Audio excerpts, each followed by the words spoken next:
Vamos a empezar viendo una función de lazo abierto, la que aparece en pantalla.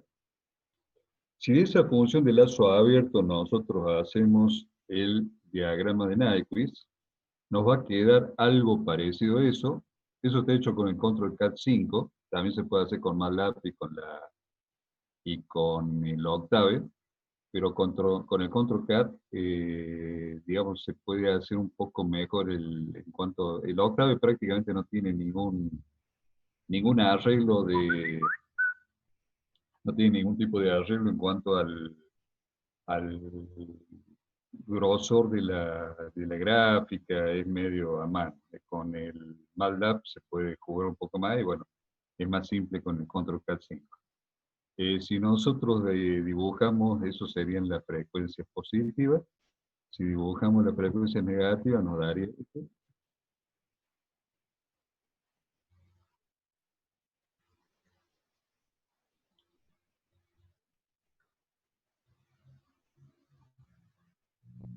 daría esa gráfica. Si nosotros hiciéramos el cierre, acuérdense que la función tiene tres polos en el origen, por eso empieza por acá por lo menos 270 grados. ¿Sí? Si nos fijamos un poquito la diferencia de grado entre numerador y denominador, esto está p al cuadrado, y el denominador tiene p a la 5, o sea, para p que tiene infinito eso tendría diferencia de 3 polos más. Esa es la razón por la cual, perdón, no 3 polos más, 4 polos más, p a la 2 y p a la 6, perdón, disculpen. Por esa razón, al haber una diferencia de 4 polos, es que termina acá, y voy a poner el puntero láser, por esa razón termina acá en los menos 360 grados. Entonces, bueno, dijimos que tiene 3 polos en el origen, esto va a tener que dar una vuelta y media, ¿sí? Como se ve en esta filmina. A partir de ahí, si nosotros hacemos el recorrido del recinto laico y lo traspasamos a la gráfica nuestra y analizamos la cantidad de eh, la cantidad de flechitas que llegan en un sentido y otro, veríamos que acá nos queda una en este sentido y esta otra en sentido contrario, por lo tanto n sería igual a 0, razón por la cual nosotros ahí vamos a decir que nuestro sistema va a ser, no se va a saber por criterio de Nyquist. Vamos a tener que buscar otra forma de poder verificar qué pasa con esto. La otra forma es a partir de utilizar,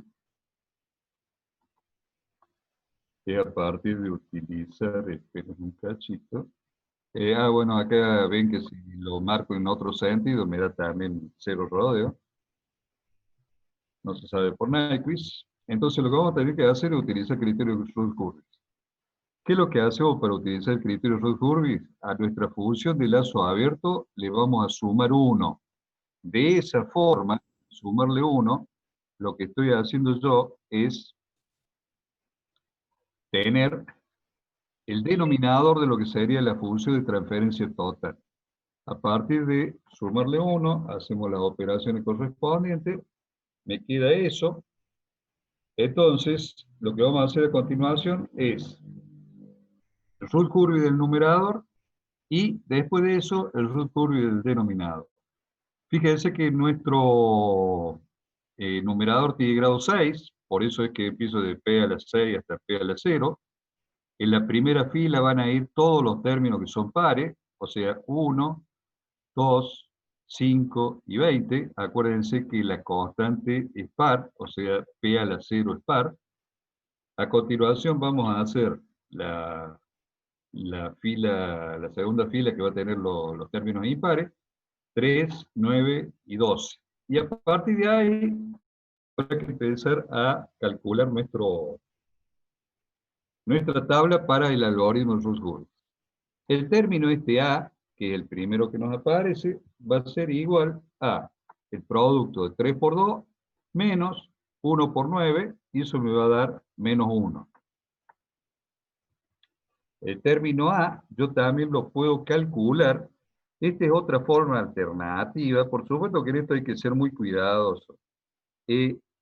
Una forma de hacerlo, en lugar de como yo lo hice en la primera instancia, de 3 por 2 menos 1 por 9 dividido 3, es hacer 1 negativo dividido el pivote y multiplicado por lo que sería el determinante de los elementos que intervienen en esta operación. O sea, el 1, el 2, el 3 y el 9.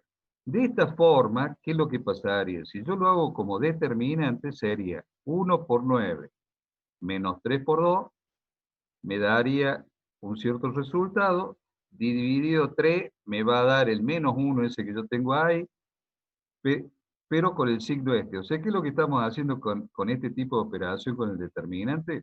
Simplemente que la forma en la cual yo estoy operando es exactamente la misma que acá arriba, únicamente que lo estaría haciendo como determinante, y por eso es que aparece el signo menos este acá, porque si ustedes se fijan, este iría positivo, este iría negativo, que es al revés de lo que hacemos arriba.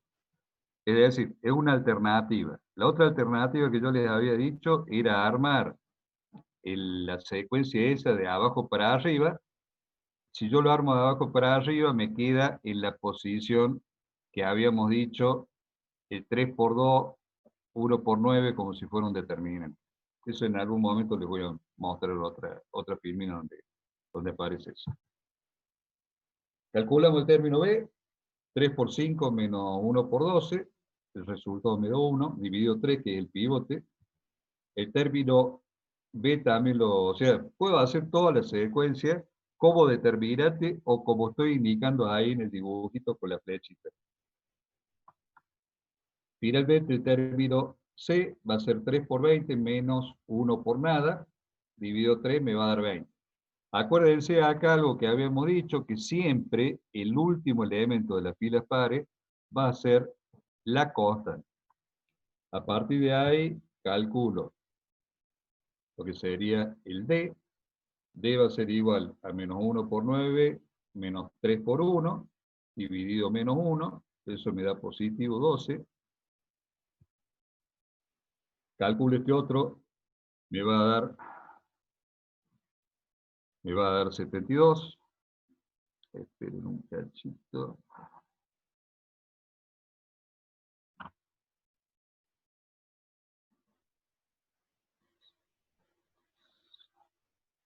72. Calculamos el término F, me estaría dando 7. El G va a ser, por supuesto, 20, porque va a ser 12 por 20 menos 1 por nada. Lo vemos en la siguiente filmina. 20 es el último término de las pares. Calculo el término H y finalmente el P a la 0 siempre, como sería el último de las filas pares, siempre va a ser la constante. ¿Sí? A partir de ahí me fijo en la primera columna y voy a ver que hay dos cambios de signo. Quiere decir que el numerador de mi función g por h más 1, que es lo que estamos analizando ahora, tiene dos raíces a parte real positiva. A continuación, eso solo ya me estaría diciendo que el sistema es inestable. ¿Estamos?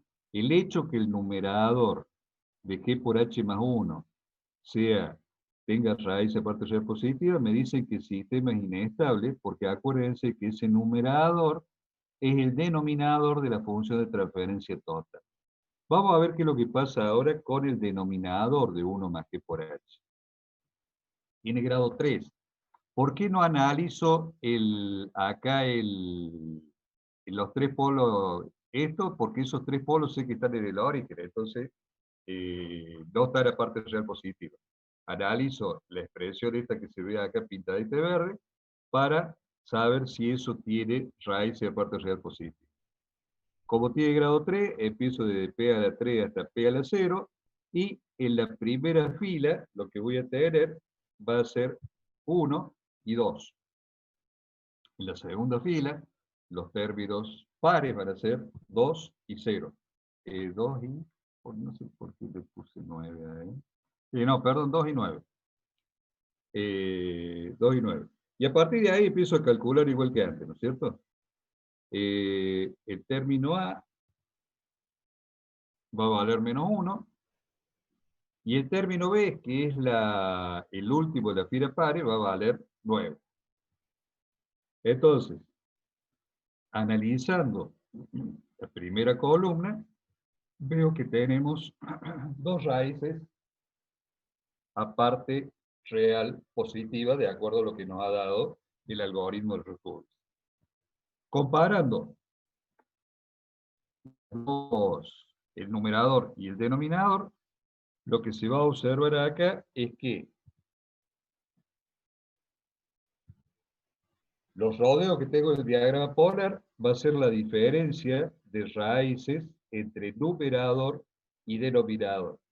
Esa es la razón por la cual el diagrama polar me daba, o cuando le aplicaba el criterio de Alquivis, me daba 0 rodeos, porque tengo la misma cantidad. Acuérdense que el número de rodeo era la diferencia entre ceros y polos a parte real positiva.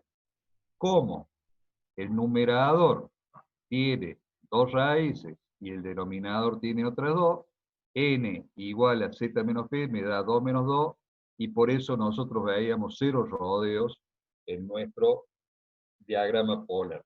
Pero el sistema, debido a que el numerador de g por h más 1, que a la vez es el denominador de la función de transferencia total, como tenía raíces, el sistema va a ser inestable. Bien, veamos otro.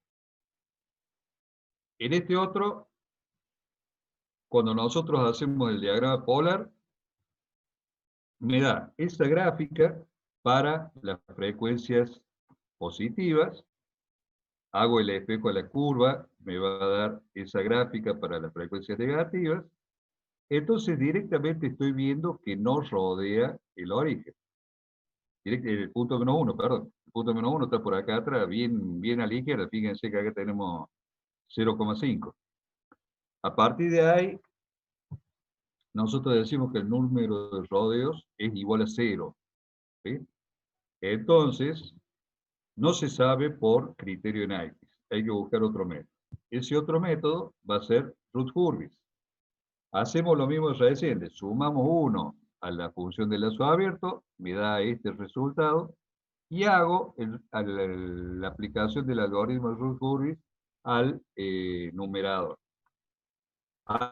Directamente resuelto, ¿sí? No está en las operaciones, pero estaría viendo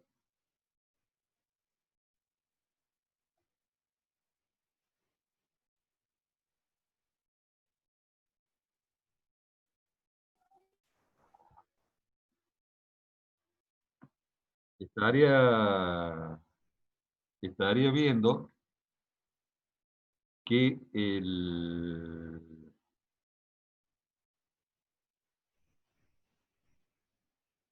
estaría viendo que acá vamos a tener dos cambios de signo. Por lo tanto, vamos a tener dos raíces del numerador aparte real positiva. Cuando haga el denominador, este es el resultado que me da al aplicar el algoritmo. Acá también estoy viendo dos cambios de signos. Vamos a tener dos raíces en el denominador. Esa es la razón. En principio, el sistema va a ser inestable porque las raíces en el numerador había dos raíces aparte real positivas. Y si se fijan acá, al tener el mismo número de raíces, numerador y denominador, eso explica por qué me dio la gráfica que no rodeaba al punto menos 1. Vamos a ver casos especiales del algoritmo de Routh-Hurwitz. O sea, acá lo hemos visto directamente en aplicación a dos funciones de transferencia. Vamos a ver qué casos especiales hay. Uno de los casos especiales es cuando se me anula un elemento de la primera columna. Tenemos esta función, esto imagínense que es el denominador de una función de transferencia total, o que es el numerador de 1 más g de p por h de p. O sea, es el polinomio que se llama la ecuación característica. A partir de ahí tenemos grado 5, vamos a tener que hacer desde p a la 5 hasta p a la 0, ¿sí? Y obtener los elementos. En la primera columna, en la primera fila, perdón, vamos a tener 1, 2 y 11, y en la segunda fila vamos a tener 2, 4 y 10, que son los términos pares. Ese 10, que es la constante, estaría multiplicado por p a la 0. Empezamos a operar, tenemos que encontrar todos esos coeficientes para completar el algoritmo. Cuando hacemos el cálculo de A me da igual a 0. Porque 2 por 2 menos 1 por 4 es 0, dividido 2 es 0. Me dio 0, hay un elemento de la primera columna. ¿Qué es lo que voy a hacer? Lo voy a reemplazar a ese 0. Cuando sigo el cálculo, veo que el término, el otro término que tengo en la misma fila de p a la 3, ese sería el p a la 1, tendría el valor 6. Pero me está ocurriendo que tengo este 0 acá en la primera columna, o sea, no podría seguir operando. ¿Qué es lo que hago? Ese 0 lo reemplazo por un épsilon sumamente chiquito. En el programa ese que está en MATLAB, lo que hago yo es, cuando me aparece un 0 en la primera columna, reemplazarlo por 1 por 10 a la, por 1 elevado a la menos 10. Eso hace que sea un número sumamente chiquito, y a partir de ahí yo sigo operando. Para calcular el término C, yo tendría épsilon por 4 menos 2 por 6, ¿sí?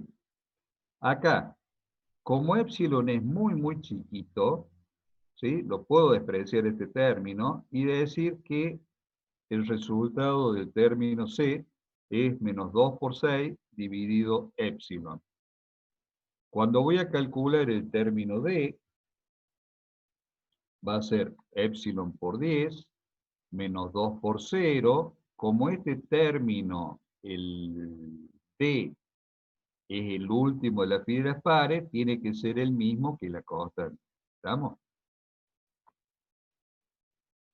Acá está fácil la operación.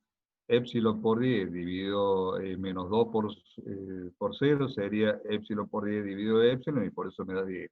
Así, como para aclarar de dónde salió la cuenta. Para calcular el término E, lo que vamos a hacer va a ser ese numerito que nos dio, que es sumamente grande, multiplicado por 6, menos épsilon por 10, dividido esto que es un número sumamente grande. Acá, fíjense que épsilon por 10 tiende a 0. Esto lo puedo simplificar con eso, si me siguen el láser. Eso lo simplifico con eso, y el resultado es 6.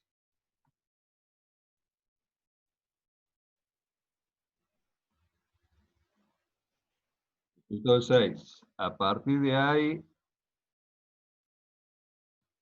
nos quedaría por calcular el término F.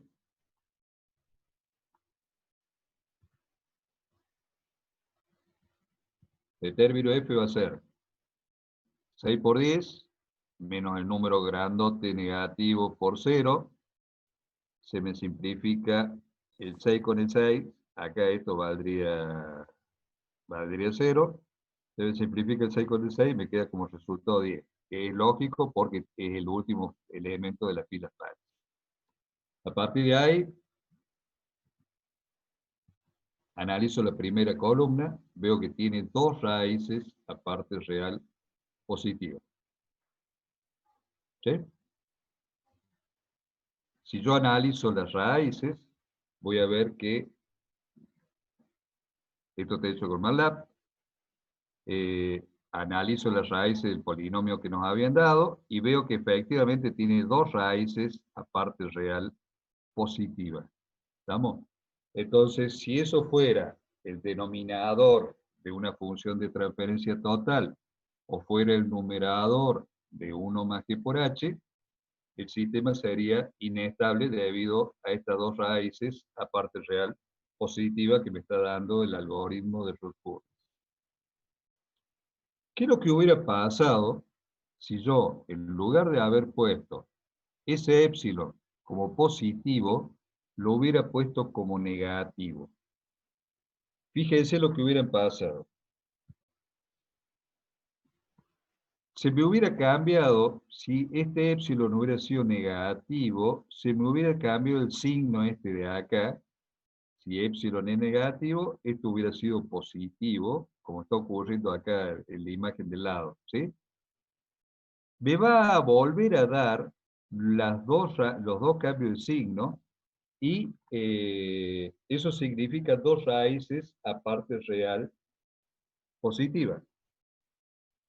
Siempre y cuando nosotros superemos el grado 4 en nuestro polinomio, vamos a encontrar que ese épsilon yo lo puedo poner positivo o negativo y me va a dar el mismo número de cambio de raíces. Lo que va a ocurrir con la situación en que yo lo ponga positivo o negativo es que la posición donde se van a producir los cambios de signo va a ser diferente, porque no va a ser lo mismo arrancar con positivo que arrancar con negativo. Pero la cantidad de cambio de signo que me va a resultar va a ser la misma.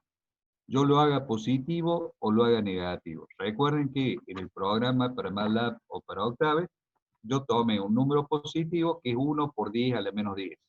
Entonces un número muy chiquito positivo. Pero, digamos, en la práctica, papel y lápiz, me tiene que dar el mismo resultado, la misma cantidad de cambio de signo. Lo que sí, vuelvo a insistir, no me van a dar en la misma posición si yo al épsilon lo pongo positivo o lo pongo negativo. Veamos otro polinomio, otro ejemplo. Acá tenemos, esto está a la cuarta.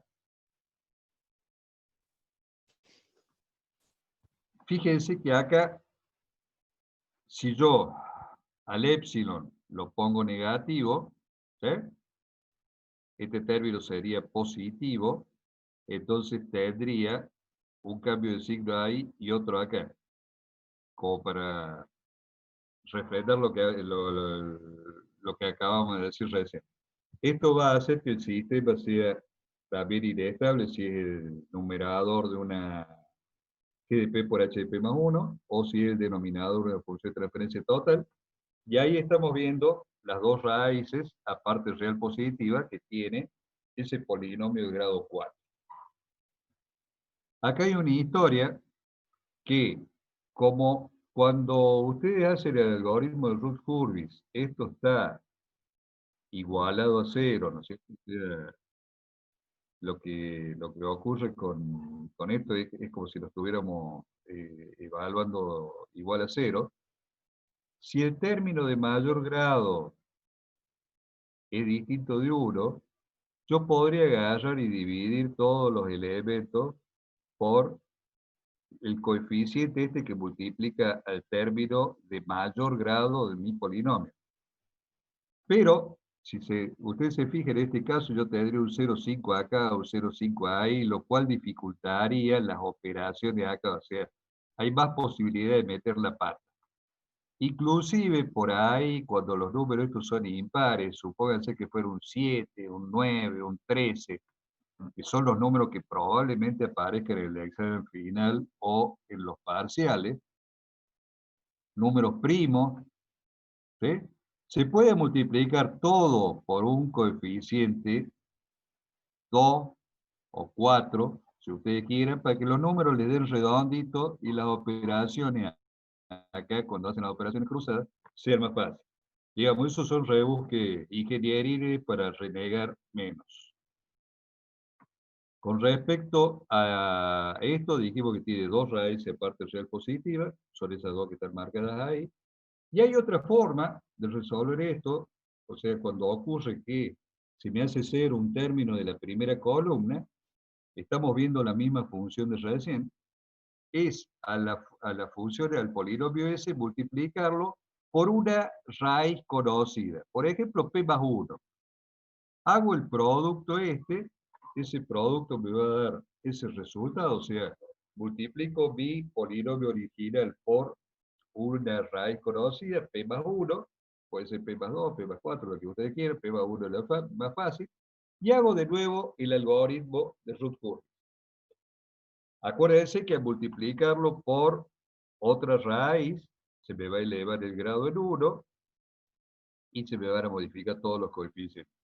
A partir de ahí, cuando yo hago el análisis de la primera columna, vuelvo a ver dos raíces o dos cambios de signo que significan dos raíces a parte real positiva. Esa es una alternativa cuando se me anula un término en la primera columna. ¿Estamos? O lo hago cambiando el 0 por un épsilon muy chiquito o multiplico el polinomio por una raíz conocida.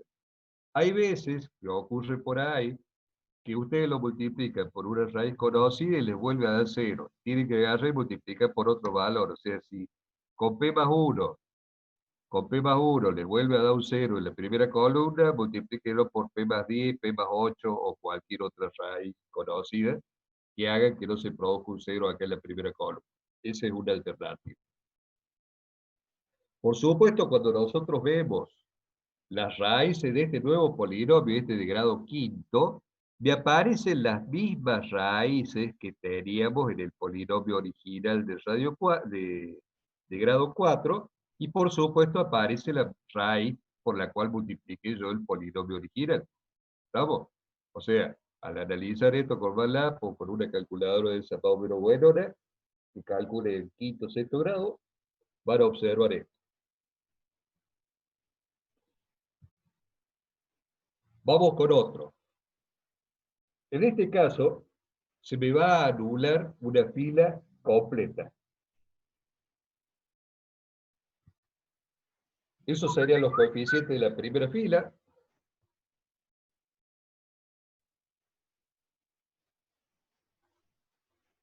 Serían los coeficientes de la primera fila, el 1, el 54, el 964 y el término constante, el 4056.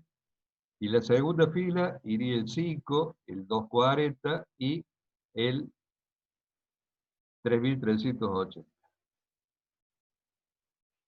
A partir de ahí empezamos a calcular.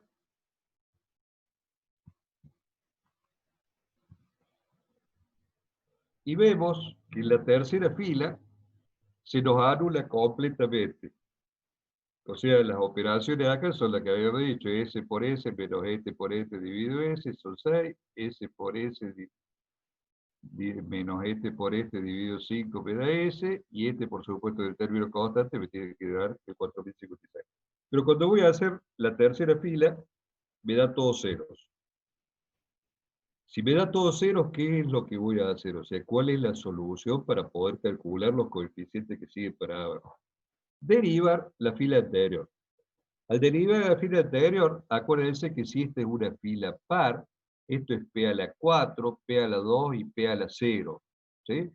Entonces, al derivarla me va a dar 24 y 576. O sea, la derivada de esto son 6 por 4, 24. La derivada de esto son 2 por 288 por 2, 576. Y fíjense que al derivar,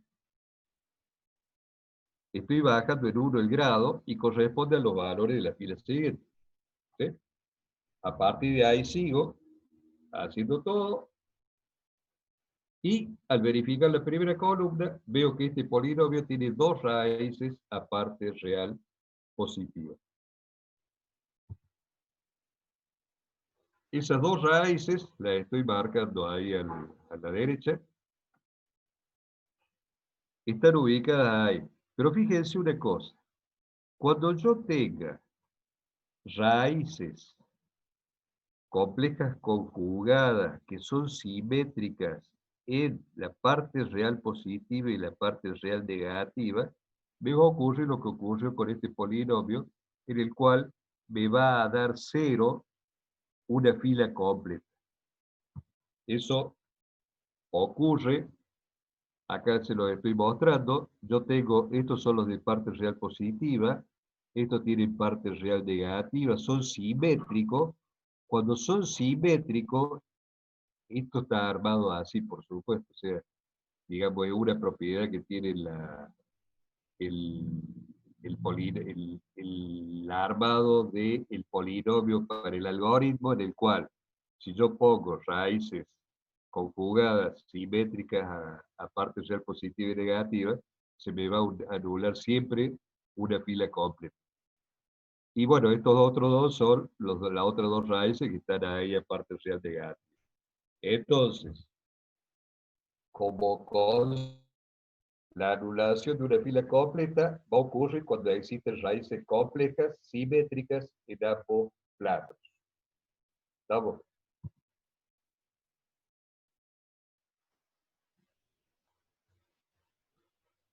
Bien, veamos otra función.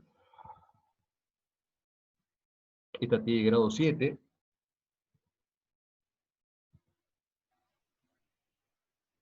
Tiene grado 7. Empezamos desde P a la 7 hasta P a la 0. Vamos a poner la primera fila y la segunda fila. ¿Eh?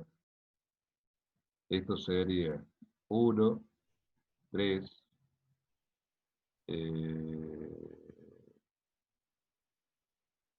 acá hay un error en el dibujito este. 1, 3. Acá, discúlpenme, cuando dice el copy-paste, le falta el 3. Eso anoten ahí en su apunte. Esto es 3p al cubo.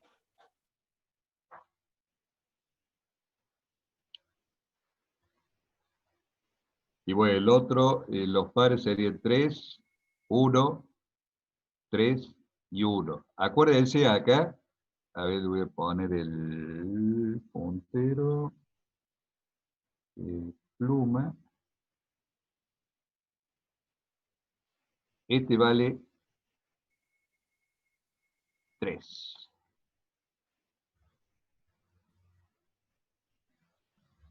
Cuando hago los cálculos y llego a esta fila, se me anula la fila completa, ¿sí? Entonces, ¿qué es lo que voy a hacer? La derivada de la fila anterior. Al hacer la derivada de la fila anterior, acuérdense, esto sería P a la 4, P a la 2, P a la 0. La derivada de esto es 0, esto es 0, y la derivada de P a la 4 va a ser 4. De ahí los valores que ustedes tienen acá. Eso va a hacer que los nuevos coeficientes de la fila de P a la 3 sean 4 y 0. Sigo operando y ocurre que acá 4 por 0 es 0, menos 0 me da 0 en la primera columna. Este ejercicio está dado a propósito para que aparezcan los dos casos. El de una fila completa y aparte de un elemento en la primera columna. Entonces, en este caso, ¿qué es lo que voy a hacer? Voy a reemplazar ese 0 por un épsilon sumamente chiquito y a partir de ahí continúo calculando. Fíjense que acá se ve clarito, ¿sí? Que si yo al épsilon lo hubiera puesto negativo, este término hubiera sido positivo y el cambio de signo en lugar de ocurrir ahí y acá, hubiera ocurrido ahí y acá. Hacemos el análisis de la primera columna y así como está con el épsilon positivo, yo estoy viendo que tengo dos cambios de signo, significa que hay dos raíces a parte real positiva. Esas dos raíces son estas dos que estoy mostrando acá. ¿Sí? Y si ustedes se dan cuenta, acá las dos raíces que siguen a continuación son simétricas con estas del lado de la frecuencia negativa. Y esa es la razón por la cual me dio la anulación de una fila completa. Acá hay un errorcito en esto, Esto lo terminé hace un rato, por eso no estuvo publicado antes. Hay un error antes que estas tres raíces están en realidad acá. Están ahí. Esperen que vamos a poner el láser. Vamos a sacar el láser y vamos a poner la pluma. Esas tres raíces están acá, están mal dibujadas. O sea, esto no va. No está ahí, sino que están los tres en el origen.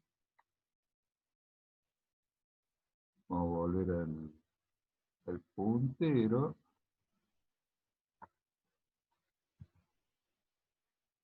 Bueno, la, la simetría esta es que se produzca el... No, no, perdón. No, no, voy a volver para atrás, discúlpenme. Acá hubo un error de concepto. Vamos a borrar. No, estaba bien. Dice que están las tres raíces en -1.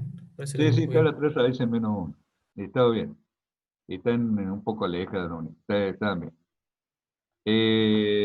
Bueno, el, ahí estarían todos unidos de vuelta. Lo que les decía recién. eh,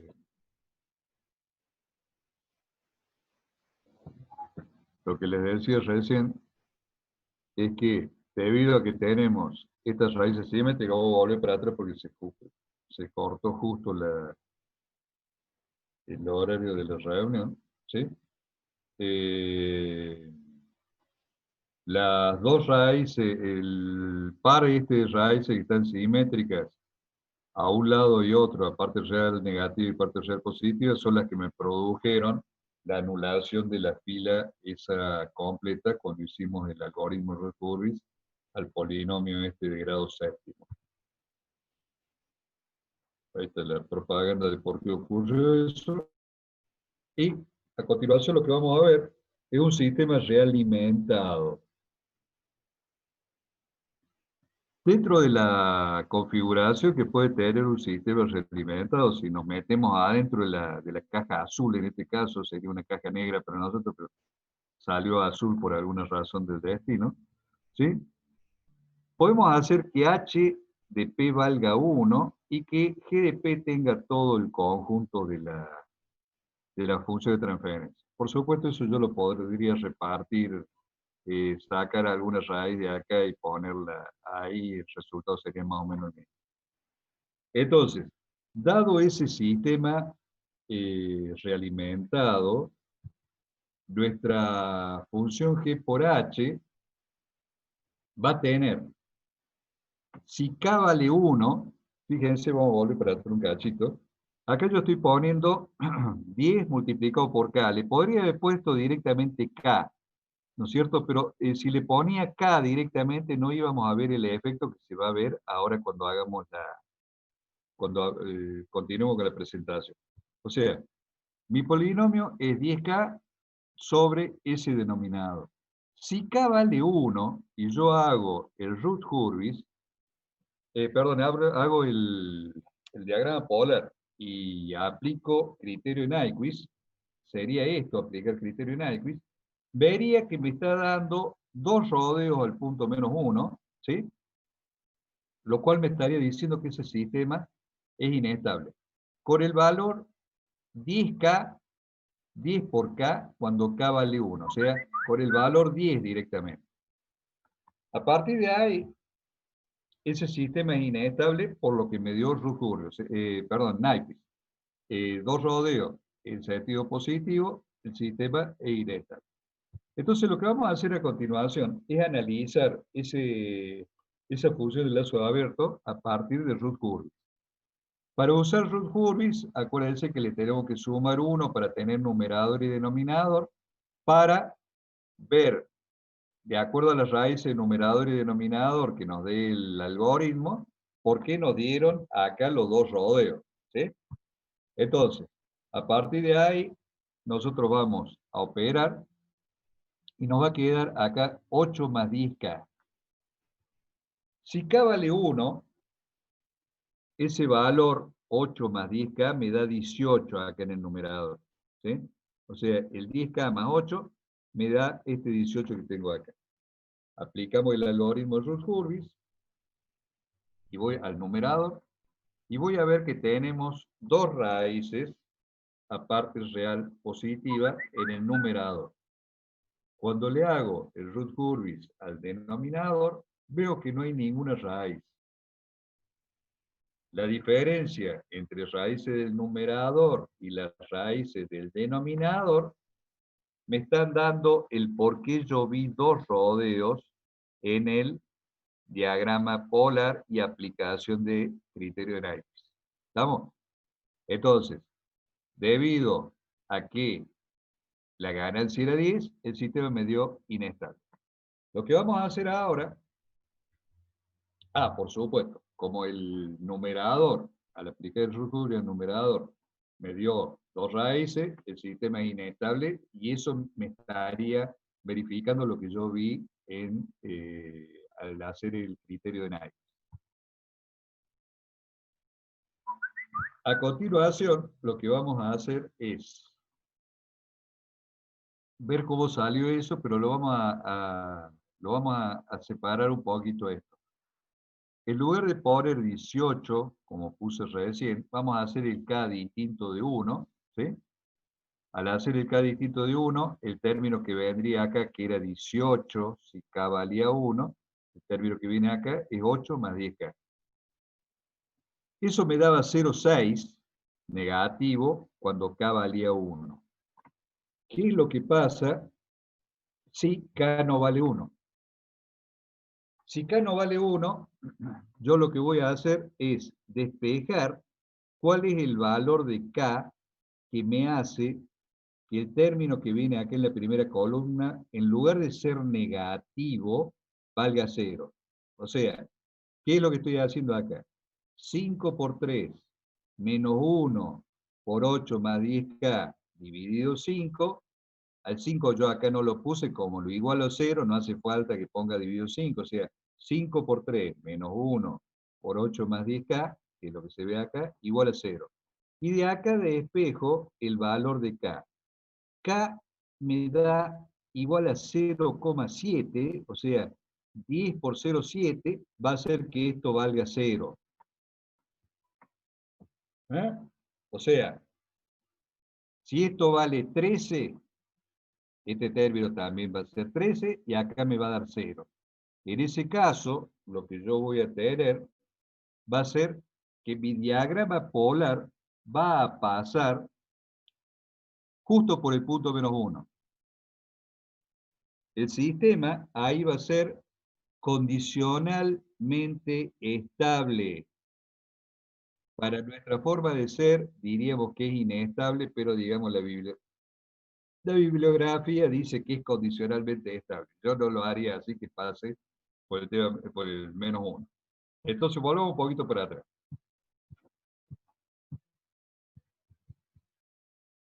Con el valor 10, perdón, me fui mucho. Sí, me fui. Con el valor original me estaba dando inestable. Entonces, lo que hice fue que ahí en vez de 0, calculo cuál es el valor de K que haría para que eso en vez de 0, veo que es 0,7.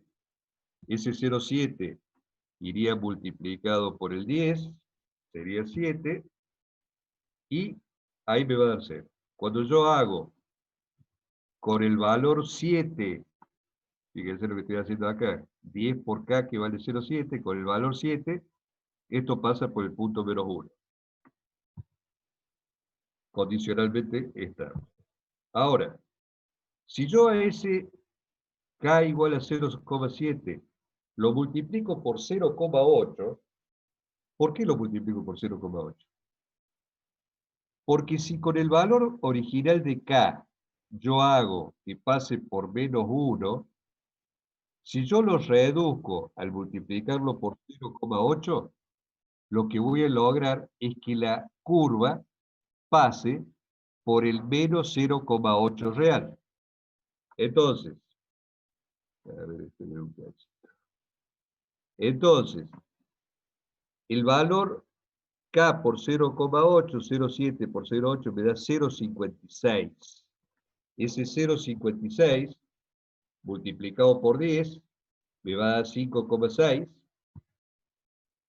Cuando yo siga operando, me va a dar 1,4 en P a la 1 y por supuesto 8 más 5,6 en P a la 0. Cuando yo hago el diagrama de Nyquist con esa nueva ganancia 5,6, por supuesto acá me dio sin cambio en la primera columna, ¿sí? El sistema tiene que ser estable. Y cuando yo hago el diagrama de Nyquist con ese valor de ganancia 10 por 0,56, o sea, 5,6, fíjense acá, lo que está ocurriendo, si ustedes se fijan ahí, síganme la línea ese es el 1, este es el 0,8 negativo, eso corta justo el 0,8. Entonces, el sistema es estable, no va a rodear al punto menos 1.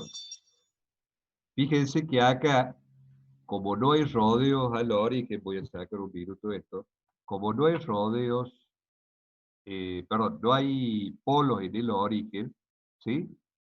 Yo cuando haga las frecuencias, esperen que voy a cambiar el puntero, cuando haga las frecuencias negativas, por eso no le dibujo, porque al no haber cierres, para P que tiende a 0, no, esto no va a ocurrir de esta manera, esto va a ser así, esta va a ser la frecuencia negativa. Entonces no va a haber rodeo en el origen, ¿estamos? Opciones de puntero, borrar todo. Bien, vamos a poner un nuevo láser. A partir de ahí el sistema, dijimos, es estable. Y acá tenemos una gráfica en la cual yo he puesto distintas ganancias. Esto es con K para que pase por 0,8. Este era con el K para que pase directamente por el punto menos 1. Y esto es con un K más grande para que el sistema me dé inestable. ¿Estamos? O sea, mediante el Ruf Curvis, fíjense que yo acá no tracé, no he hecho no he hecho la evaluación de reducción de ganancia para lograr la curva en azul mediante criterio en Nyquist, o sea, lo que aprendimos en la clase pasada, sino que lo hice a través del algoritmo de Rutherford. Vamos a ver otro en el cual ahora sí tenemos un polo en el origen. En esta función directamente le puse el valor de K, no puse 10 por K.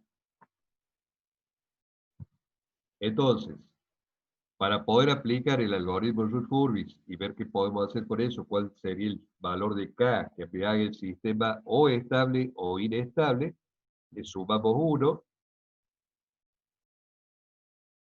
operamos. Si yo hago el análisis del denominador para librarme, ¿sí? Del denominador, esto fíjense que está P a la cuarta, no tiene término constante, o sea, tengo un polo en el origen. Si le hago al polinomio este, el P al cubo más 3P al cuadrado más 3P más 2, me va a dar, que tengo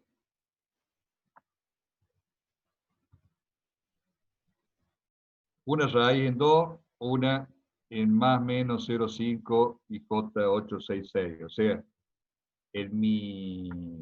cuando vea eso, analizado únicamente el denominador, ¿sí? Lo que voy a tener son esas raíces, y esas raíces son el polo en el origen, el polo en menos 2, y los dos polos estos complejos conjugados en 0,5 más menos J 0,866. Es decir, el denominador no hace falta que le haga el algoritmo de Rutherford porque estoy viendo mediante otro análisis que no tiene raíz aparte real positiva. Podría haber hecho el algoritmo, ¿no es cierto? Pero acá era como para librarme de eso. Entonces, vamos a trabajar únicamente con el numerador, en donde, como es de grado 4, voy a tener acá desde P a la 4 a P a la 0.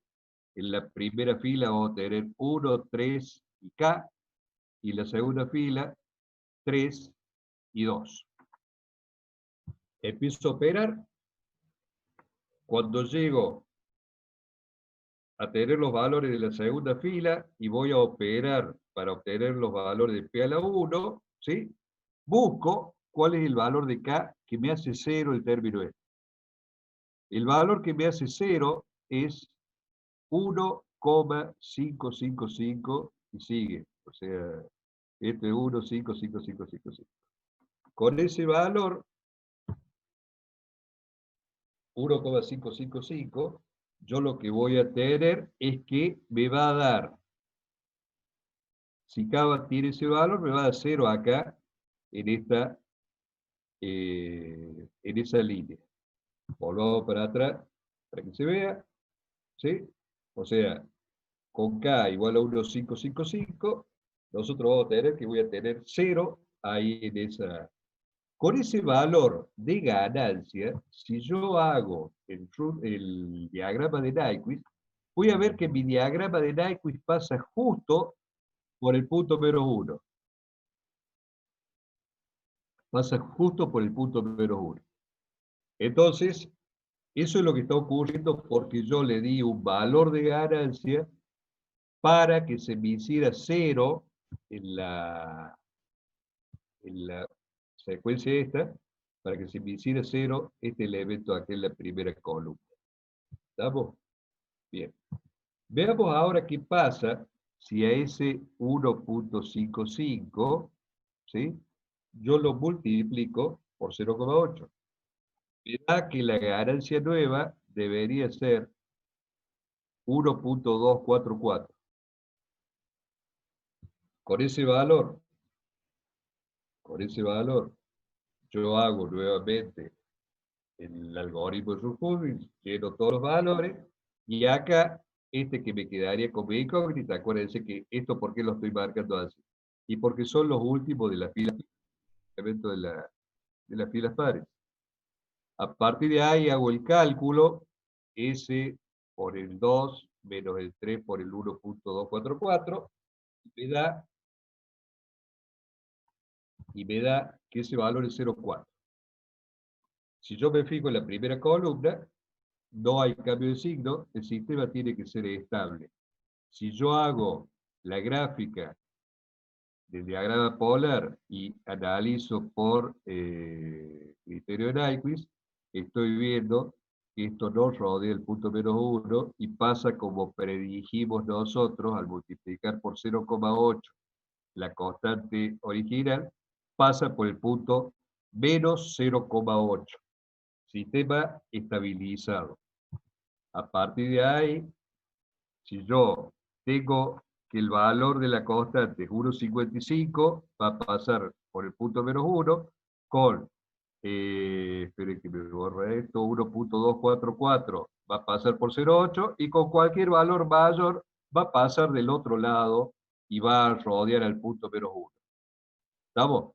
Entonces, en ese caso, el sistema sería inestable. Bueno, preguntas con respecto a lo que estamos viendo. Sí, en el caso de que se nos anule una fila completa y se nos pregunta por la estabilidad del sistema, ¿podríamos ya abandonar el ejercicio y decir que el sistema es inestable debido a que Eh, por lo menos van a haber háganse, dos raíces en la háganse parte la extrema? idea, don Chirino, háganse la idea que jamás van a poder abandonar nada.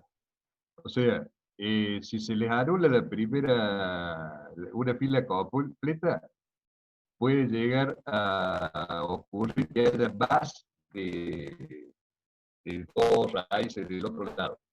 O sea, yo no abandonaría nada. Aparte que les voy a pedir cuando les pida la tabla completa. No sé si eso contesta su pregunta. Don Nahuel Verdi dice, profe, este también se puede levantar esta anulación, también se puede levantar multiplicando por alguna raíz. Sí, don Verdi. O sea, La anulación de una fila completa es mucho más simple por la derivada que tener que multiplicar. Imagínense usted, hacemos uno de esos de grado 7, se le anula una fila, entonces usted dice, no, en vez de derivar, voy a agarrar y lo voy a multiplicar por p más 1 por p más no sé cuánto. Si le erraron en la multiplicada, van a estar haciendo el algoritmo de un polinomio que no es el original, y a partir de ahí la posibilidad de error es mucho más grande. Entonces el consejo es hacerlo por la derivada, que es como menos para meter la pata. Acuérdense que ustedes van a ser ingenieros, entonces parte de la jugada esta es que ustedes las herramientas que usan sean las más certeras posibles y con las cuales tengan la menor posibilidad de meter la pata. No sé si es claro el concepto, pero digamos, si tengo que ajustar una tuerca y tengo una pinza y una llave justa en la medida estriada y todo, usen la llave estriada, no usen la pinza. Por las dos cosas puedo aflojar la tuerca, pero la posibilidad de rebabarla toda o de romper su dedo está a favor de la pinza y no de la llave que sería la herramienta correcta. Ir al hueso, dice Don Nahuel Verde. Bien. Me gusta. Estoy esperando preguntas con respecto a lo que acabamos de ver. Está habilitado el chat a pedido de Don Chirino para los que no tienen micrófono. Así que espero preguntas por chat o por...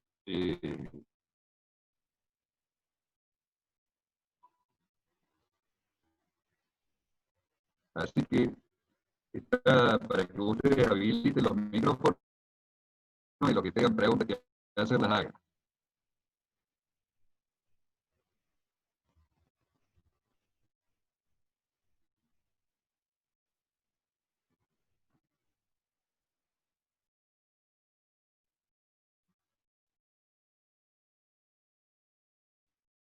Actividad virtual sobre el tema. Vamos a tener un cuestionario que estoy tratando de hacerlo para el fin de semana este. Eh, el primer cuestionario, siglo 7 sería, tiene que ver con lo que es aplicación de algoritmo perdón, criterio Nyquist a función de transferencias totales. Y el siguiente que tenemos es sobre el tema este de Ruth.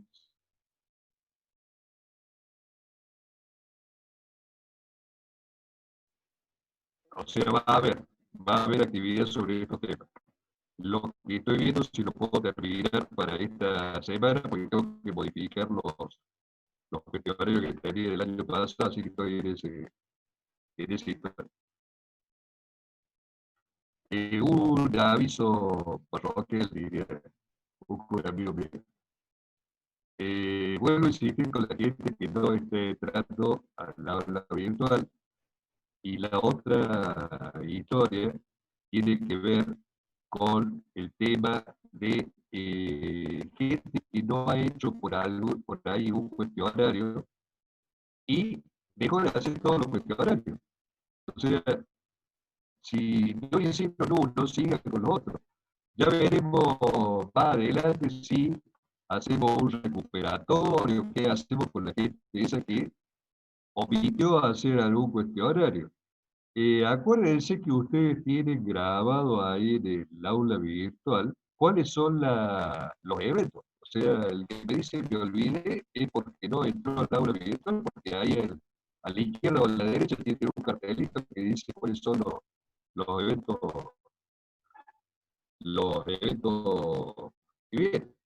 Así que el consejo es para seguir en carrera, que aquella gente que dejó de hacer algún cuestionario hagan lo siguiente para no quedarse afuera del todo, ¿eh? Porque en algún momento alguien va a decir quiénes son los que participaron y quiénes no, y el hecho de no haber hecho los cuestionarios es que no estuvieron cursando como alumnos regulares.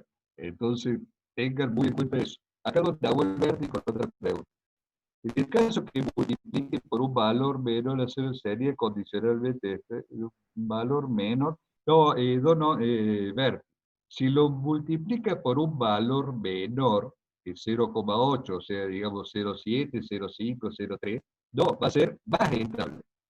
Si lo multiplico por 0,9, 0,95, 0,99, va a ser más tendiendo a condicionalmente estable. O sea, cuanto más me aproxime el valor 1, al hacer la multiplicación esa del valor de la, de, de la constante que me dio 0 en la primera columna, cuando más tienda a 1, va a ser condicionalmente estable. Si lo multiplico por 0,8, 0,7, 0,6, va a ser mucho más estable.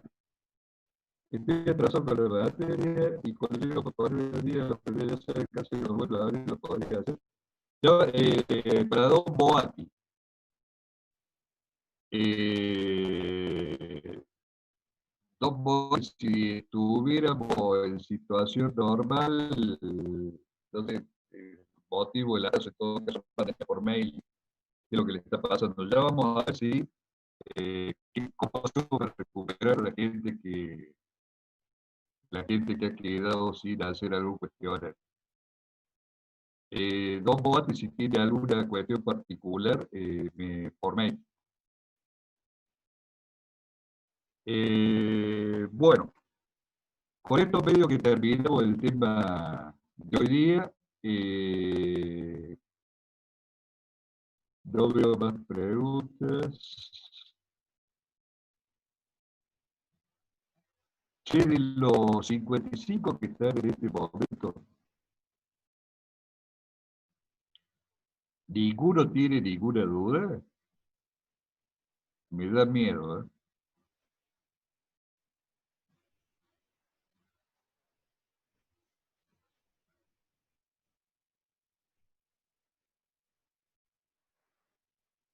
Acá solo que por ahí se lleva mucho tiempo. Bueno. Ya vemos Don Botti cómo hacemos nosotros. Don Díaz Durán dice, si multiplicamos por un valor menor, estaríamos perdiendo ganancia en la función de transferencia. Claro, digamos, perder ganancia, hacerlo estable, es perder ganancia. Es así. O sea, si vamos al caso del ejemplo del amplificador, sería menor volumen. Si vamos al caso de una máquina de control numérico, sería que, imagínenlo con una fresa que tiene que ir a una posición para hacer un agujero, sería que va a ir mucho más lento para hacer ese agujero, pero va a ser más seguro. No sé dónde días duran si quedó claro eso. A ver, Castañeda, ¿qué dice por acá? Esta última está publicada, lo que pasa es que la terminé, por eso puede haber algún errorcito por ahí. La respuesta está, perdón, Castañeda. Eh, Posibilidad de bajar, todo en castellano, sí, esto está publicado, lo publiqué a las 7:15, que fue cuando lo terminé. Tuve todo el fin de semana esos dibujitos hermosos que ustedes vieron, me llevo desde el viernes hasta hace un ratito que lo pude publicar. Profesor, Como para que tengan idea más o menos lo que cuesta no tener una pizza. profesor, Sí, disculpe, el archivo que usted dice, si no me equivoco, tiene como 132 páginas. O sea, tiene el problema de que está para estilo PowerPoint, está hecho eso, digamos, para presentación. ¿No hay no, alguna no, posibilidad de no. bajarlo? Eso está guardado como PDF. Sí, Si pero usted, disculpe 2 minutos, si usted entra a imprimirlo con el Adobe o con lo que sea, usted puede seleccionar que se lo haga en 6, 8, 10, la filmina que quiera por página, ¿sí? Y que se lo haga en blanco y negro. Se lo estoy publicando así en colores y a una filmina por página, porque si ustedes se fijan, si lo abren con el Adobe, les muestra de a una página Y si usted le da clic a la siguiente, tiene la misma secuencia que si tuviera en el PowerPoint. Y para la impresión, todo lo que tiene que hacer es, cuando va a imprimir, decirle que le imprima 4, 6, 8 o la cantidad de filminas que usted quiere por página.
Volvemos a la situación de hace un ratito. Estábamos en las preguntas o cosas que no habían quedado claras. Eh, Había unos mensajes que no los pude leer porque se me trabó la máquina y tuve que empezar de vuelta. Así que, don Fran Díaz Durán, justamente, el valor 0,8 es un valor que, digamos, la experiencia, los vagos que saben, dice que es el adecuado para tener un compromiso entre estabilidad y ganancia. Es así como usted dice.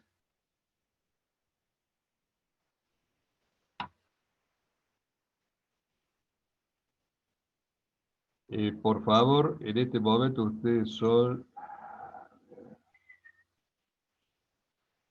tiene todo el mundo para poder, a ver, espere que me voy a fijar si es así, permitir que todos los participantes, todo lo que tenga de micrófono, por favor, las preguntas por micrófono o por chat, lo que prefiera. Don Gustavo Calfin, sería preferible que sea, más vale. O sea, ¿para qué me sirve algo que tenga mucha ganancia y que sea inestable? La pregunta esa, digamos, se la respondo con el ejemplo del amplificador, de dejarlo justo al bordecito al volumen y que hable alguien con la voz muy finita y gritona y haga que sistema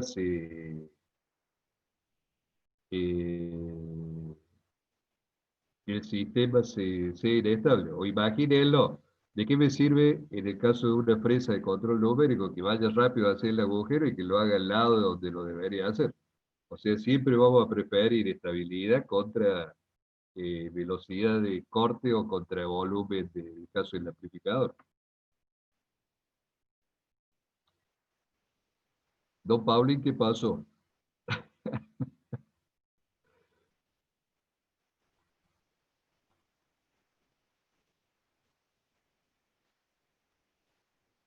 Estoy esperando que me hagan preguntas con respecto a lo que acabamos de ver o lo que vimos en la clase pasada. No sé si está presente Don Castañeda, a ver, me voy a fijar en el listado, ¿no? No lo veo a Don Castañeda, que me había preguntado algo por el aula virtual.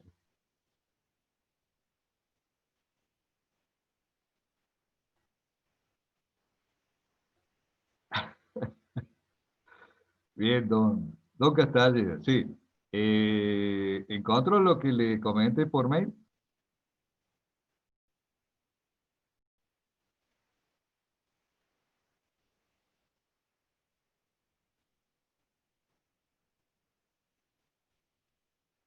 El pelo. Quedamos así entonces. Veo que lo resolvió.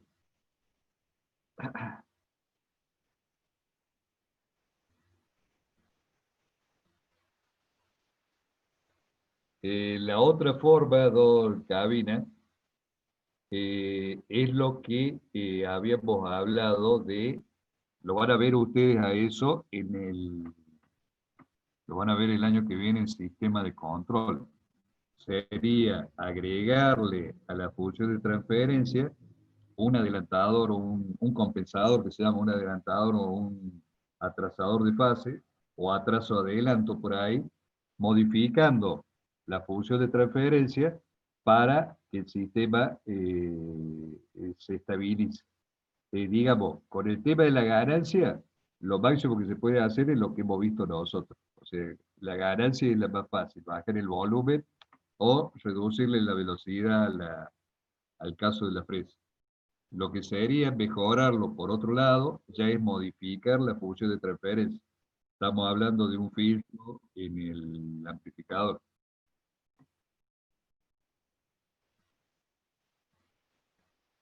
No, no, compensadores no se ve cuadripolos. Compensadores es un tema que van a ver el año que viene con el ingeniero Pico, el sistema de control. Lo que vemos en cuadripolo es otra cosa, no tiene nada que ver con eso.